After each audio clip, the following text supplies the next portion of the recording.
Post office സമ്പാദ്യ പദ്ധതികൾ ഏറ്റവും ഉയർന്ന പലിശ നിരക്ക് നൽകുന്നവയാണ്. പോസ്റ്റ് ഓഫീസ് സമ്പാദ്യ പദ്ധതികളുടെ ഏറ്റവും പുതിയ പലിശ നിരക്കുകൾ എത്രയാണെന്നറിയാൻ വീഡിയോ കാണുക. ബാങ്കുകളുടെ പലിശ നിരക്കുകൾ കുറഞ്ഞുകൊണ്ടിരിക്കുന്ന ഒരു സാഹചര്യമാണ് ഇപ്പോൾ വിപണിയിലുള്ളത്. RBI റിപ്പോ നിരക്കുകൾ കുറവ് വരുത്തിയതോടെയാണ് ബാങ്കുകളുടെ പലിശ നിരക്കുകൾ കുറയാൻ തുടങ്ങിയത്. റിപ്പോ നിരക്ക് കുറഞ്ഞതോടെ വായ്പകളുടെ പലിശ നിരക്ക് മാത്രമല്ല, സ്ഥിര നിക്ഷേപങ്ങളുടെ അതായത് ഫിക്സഡ് ഡെപ്പോസിറ്റുകളുടെ പലിശ നിരക്കും താഴേക്ക് പോയിക്കൊണ്ടിരിക്കുന്ന ഒരു സാഹചര്യമാണ് ഇപ്പോഴുള്ളത്. ബാങ്കുകളിലെ ഫിക്സഡ് ഡെപ്പോസിറ്റുകളുടെ പലിശ നിരക്ക് കുറയുന്നത് നിക്ഷേപകരെ വളരെയധികം ആശങ്കയിലാഴ്ത്തിയിട്ടുണ്ട്. കാരണം ഫിക്സഡ് ഡെപ്പോസിറ്റുകളിൽ നിന്നുള്ള വരുമാനത്തെ അത് പ്രതികൂലമായി ബാധിക്കുമെന്നതാണ് പ്രധാനപ്പെട്ട പ്രശ്നം. എന്നാൽ അതേസമയം പോസ്റ്റ് ഓഫീസ് നിക്ഷേപ പദ്ധതികളുടെ അതായത് പോസ്റ്റ് ഓഫീസിലെ ചെറുകിട സമ്പാദ്യ പദ്ധതികളുടെ പലിശ നിരക്കുകൾ ഇപ്പോഴും കുറഞ്ഞിട്ടില്ല. അവയുടെ പലിശ നിരക്കുകളൊക്കെ തന്നെ ഇപ്പോഴും ഉയർന്ന നിലവാരത്തിലാണ് നിൽക്കുന്നത്. നിങ്ങൾക്കറിയാവുന്ന പോസ്റ്റ് ഓഫീസ് നിക്ഷേപ പദ്ധതികളുടെ പലിശ നിരക്കുകൾ ഓരോ 3 മാസത്തിലൊരിക്കലും കേന്ദ്ര സർക്കാർ പരിഷ്കരിക്കുന്നതാണ്. 2025-26 സാമ്പത്തിക വർഷമാണ് ഇപ്പോൾ നിലവിലുള്ളത്. 2025-26 സാമ്പത്തിക വർഷത്തിന്റെ തുടക്കമായ 2025 ഏപ്രിൽ മുതൽ 2025 ജൂൺ വരെയുള്ള കാലയളവിലെ പോസ്റ്റ് ഓഫീസ് നിക്ഷേപ പദ്ധതികളുടെ പലിശ നിരക്കുകൾ കേന്ദ്ര സർക്കാർ മാറ്റം വരുത്തിയിട്ടില്ല. മുൻപ് നിലവിലുണ്ടായിരുന്ന പലിശ നിരക്കുകൾ തന്നെയാണ് ഈ ക്വാർട്ടറിലും അതായത് 2025 ഏപ്രിൽ മുതലും തുടരുന്നത്. പോസ്റ്റ് ഓഫീസിലെ നിക്ഷേപകർ ശ്രദ്ധിക്കേണ്ട ഏറ്റവും പ്രധാനപ്പെട്ട കാര്യം ഇതാണ്. പോസ്റ്റ് ഓഫീസ് നിക്ഷേപങ്ങളുടെ പലിശ നിരക്കുകൾ ഏറ്റവും അവസാനമായിട്ട് മാറ്റം വരുത്തിയത് 2024 ജനുവരിയിലാണ്. 2024 ജനുവരിയിൽ ഏതാനും ചില പോസ്റ്റ് ഓഫീസ് നിക്ഷേപ പദ്ധതികളുടെ പലിശ നിരക്കുകൾ വർദ്ധിപ്പിക്കുകയാണ് കേന്ദ്ര സർക്കാർ ചെയ്തത്. അതിനുശേഷം പോസ്റ്റ് ഓഫീസ് നിക്ഷേപങ്ങളുടെ പലിശ നിരക്കിൽ കേന്ദ്ര സർക്കാർ ഇതുവരെ യാതൊരുവിധ മാറ്റവും വരുത്താത്തതിനാൽ ഇപ്പോഴും പോസ്റ്റ് ഓഫീസ് നിക്ഷേപങ്ങളുടെ പലിശ ഏറ്റവും ഉയർന്ന നിരക്കിലാണുള്ളത്. അതിനാൽ ഉയർന്ന പലിശ നിരക്കിന്റെ നേട്ടം കൊയ്യാൻ ആഗ്രഹിക്കുന്ന നിക്ഷേപകർക്ക്, അത് സാധാരണ പൗരന്മാരായാലും മുതിർന്ന പൗരന്മാരായാലും, അവർക്ക് ഏറ്റവും അനുയോജ്യമായ നിക്ഷേപ പദ്ധതിയാണ് പോസ്റ്റ് ഓഫീസ് നിക്ഷേപങ്ങൾ. പോസ്റ്റ് ഓഫീസ് നിക്ഷേപ പദ്ധതികളുടെ ഏറ്റവും പുതിയ പലിശ നിരക്കുകൾ എത്രയാണെന്ന് നമുക്ക് നോക്കാം. സ്ക്രീനിലെ ചാർട്ട് ശ്രദ്ധിക്കുക. ആദ്യം പോസ്റ്റ് ഓഫീസിലെ സേവിങ്സ് ബാങ്ക് അക്കൗണ്ടുകളുടെ പലിശ നിരക്ക് നോക്കാം. പോസ്റ്റ് ഓഫീസിലെ സേവിങ്സ് ബാങ്ക് അക്കൗണ്ടുകൾക്ക് 4% നിരക്കിലാണ് പലിശ ലഭിക്കുന്നത്. ഇനി പോസ്റ്റ് ഓഫീസിലെ ഫിക്സഡ് ഡെപ്പോസിറ്റുകളുടെ പലിശ നിരക്ക് എത്രയാണെന്ന് നോക്കാം. പോസ്റ്റ് ഓഫീസിലെ ഫിക്സഡ് ഡെപ്പോസിറ്റുകൾ പോസ്റ്റ് ഓഫീസ് ടൈം ഡെപ്പോസിറ്റ് എന്നാണ് അറിയപ്പെടുന്നത്. പോസ്റ്റ് ഓഫീസ് ടൈം ഡെപ്പോസിറ്റുകളുടെ ഏറ്റവും കുറഞ്ഞ നിക്ഷേപം 1000 രൂപയാണ്. അതിന് മുകളിൽ എത്ര തുക വേണമെങ്കിലും നിങ്ങൾക്ക് നിക്ഷേപിക്കാൻ സാധിക്കും.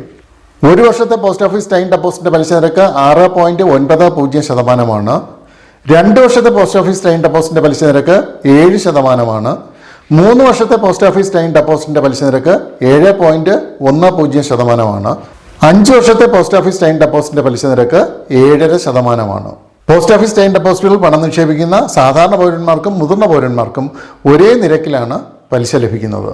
ഇനി സീനിയർ സിറ്റിസൺ സേവിങ്സ് സ്കീമിന്റെ പലിശ നിരക്ക് എത്രയാണെന്ന് നോക്കാം. 8.20% നിരക്കിലാണ് സീനിയർ സിറ്റിസൺ സേവിങ്സ് സ്കീമിനുള്ള പലിശ നിരക്ക്. 60 വയസ്സിന് മുകളിൽ പ്രായമുള്ളവർക്ക് മാത്രമേ ഈ സ്കീമിൽ നിക്ഷേപിക്കാൻ സാധിക്കുകയുള്ളൂ. ഏറ്റവും കുറഞ്ഞത് 1000 രൂപ മുതൽ പരമാവധി 30 ലക്ഷം രൂപ വരെ ഈ സ്കീമിൽ നിക്ഷേപിക്കാൻ സാധിക്കും. സീനിയർ സിറ്റിസൺ സേവിങ്സ് സ്കീമിന്റെ നിക്ഷേപ കാലാവധി 5 വർഷമാണ്. ബാങ്കുകളിൽ മുതിർന്ന പൗരന്മാർക്കുള്ള ഫിക്സഡ് ഡെപ്പോസിറ്റ് സ്കീമുകൾ അപേക്ഷിച്ച് താരതമ്യേന കുറച്ചുകൂടി മെച്ചപ്പെട്ട പലിശ വരുമാനം നൽകുന്ന സ്കീമാണ് സീനിയർ സിറ്റിസൺ സേവിങ്സ് സ്കീം. ഇനി മന്ത്ലി ഇൻകം സ്കീമിന്റെ പലിശ നിരക്ക് എത്രയാണെന്ന് നോക്കാം. 7.40% നിരക്കിലാണ് മന്ത്ലി ഇൻകം സ്കീമിനുള്ള പലിശ നിരക്ക്. ഇതിലെ ഏറ്റവും കുറഞ്ഞ നിക്ഷേപം 1000 രൂപയാണ്. പരമാവധി ഒരു വ്യക്തിക്ക് 9 ലക്ഷം രൂപയും ജോയിന്റ് അക്കൗണ്ട് ആണെങ്കിൽ 15 ലക്ഷം രൂപ വരെയും ഇതിൽ നിക്ഷേപം നടത്താൻ സാധിക്കും. ഈ സ്കീമിന്റെ നിക്ഷേപ കാലാവധി 5 വർഷമാണ്.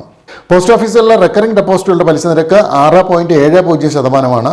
റെക്കറിംഗ് ഡെപ്പോസിറ്റുകൾ എന്നാൽ ആവർത്തന നിക്ഷേപമാണ്. ഇതിലെ ഏറ്റവും കുറഞ്ഞ പ്രതിമാസ നിക്ഷേപം 100 രൂപയാണ്.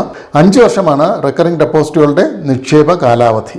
നാഷണൽ സേവിംഗ് സർട്ടിഫിക്കറ്റുകളാണ് മറ്റൊരു നിക്ഷേപ പദ്ധതി. 7.70% നിരക്കിൽ ഇതിന് പലിശ ലഭിക്കുന്നതാണ്. ഏറ്റവും കുറഞ്ഞ നിക്ഷേപം 1000 രൂപയാണ്. പരമാവധി നിക്ഷേപത്തിന് പരിധിയില്ല. 5 വർഷമാണ് ഈ നിക്ഷേപത്തിന്റെ കാലാവധി. കിസാൻ വികാസ് പത്രയാണ് മറ്റൊരു ശ്രദ്ധേയമായ നിക്ഷേപ പദ്ധതി. ഇതിന് 7.5% നിരക്കിൽ പലിശ ലഭിക്കുന്നതാണ്. നിങ്ങൾ നിക്ഷേപിക്കുന്ന തുക എത്ര തന്നെയായാലും അത് ഇരട്ടിയായി തിരികെ ലഭിക്കുമെന്നതാണ് കിസാൻ വികാസ് പത്രയുടെ പ്രത്യേകത.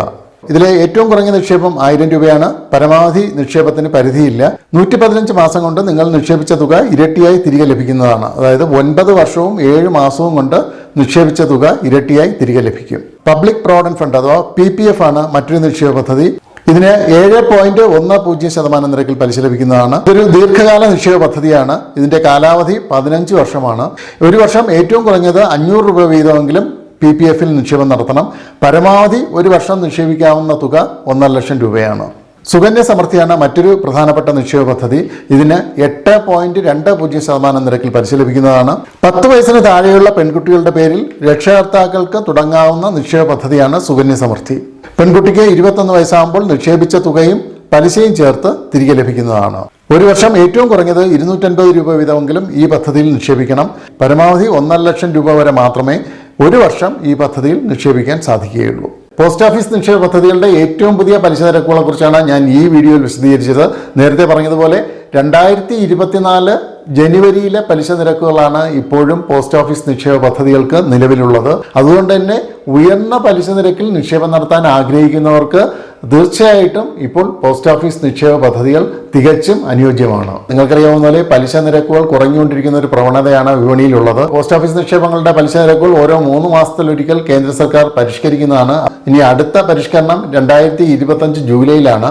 അപ്പോഴത്തെ വിപണി സാഹചര്യങ്ങൾ അനുസരിച്ച് ചിലപ്പോൾ ഇപ്പോൾ നിലവിലുള്ള പലിശ നിരക്കുകൾ കേന്ദ്ര സർക്കാർ കുറച്ചേക്കാനുള്ള സാധ്യതയുണ്ട്. അതുകൊണ്ട് തന്നെ പോസ്റ്റ് ഓഫീസുകൾ നിക്ഷേപം നടത്താൻ ആഗ്രഹിക്കുന്നവർ ഏറ്റവും ഉയർന്ന പലിശ നിരക്ക് നിലവിലുള്ളപ്പോൾ തന്നെ അവരുടെ നിക്ഷേപം നടത്താൻ പ്രത്യേകം ശ്രദ്ധിക്കേണ്ടതാണ്.